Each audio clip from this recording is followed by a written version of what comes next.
Welcome back. We're here to discuss QPR's summer transfer business. Barney, it was expected to be a busy window. It has been a busy window. What have you made of it? I think they've done quite well on paper. You know, Ferdinand brings experience. Kolka is a top-class centre-back. I think Leroy Fer, great signing, spent quite a bit of money on him, 8 million I think it was.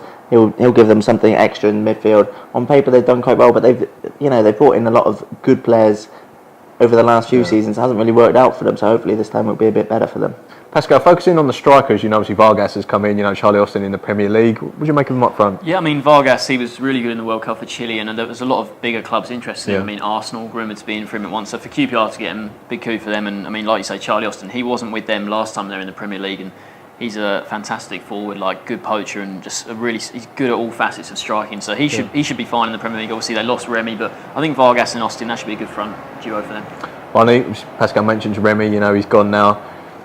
Do you think that's going to be a big loss for them? Huge loss. I mean, I said last week that without Remy, I can't see them staying up, and I still think the same.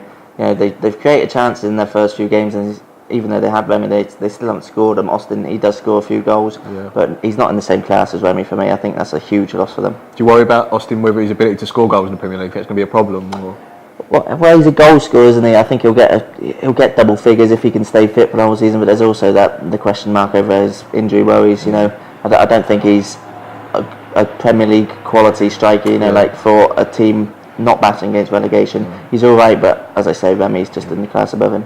Pascal, what about the business on? Harry Redknapp's known for being busy on deadline day. He brought in a few players. What do you make of what he did on? Yeah, well, he went back to some of his old players from Spurs, didn't he? Sandro and Cranshaw, and I mean, the Cranshaw one, that was an odd one for me. I don't think he's going to have a big impact on their team at all this season. But Sandro is a really good one, I think. I mean, obviously, sort of fell behind the pecking order, Spurs behind Capoue, Dembele, and a few of the others. But he should be sort of a new lease of life at QPR, I think. So what do you give them overall for their business? I think, like Barney said, they've spent big in the past and it hasn't worked out. But I think if you just look on paper at what they've done in the business, I think it has been good. So I'm going to give them a 7 out of 10. But whether Redknapp can make it work this time around, we don't know yet. Barney? Yeah, I'm going to agree with that. It's going to be very interesting to see if they can do it. I think Kolka's a very good signing.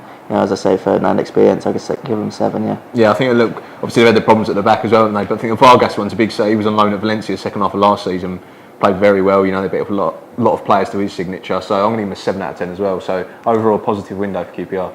Thanks for joining us.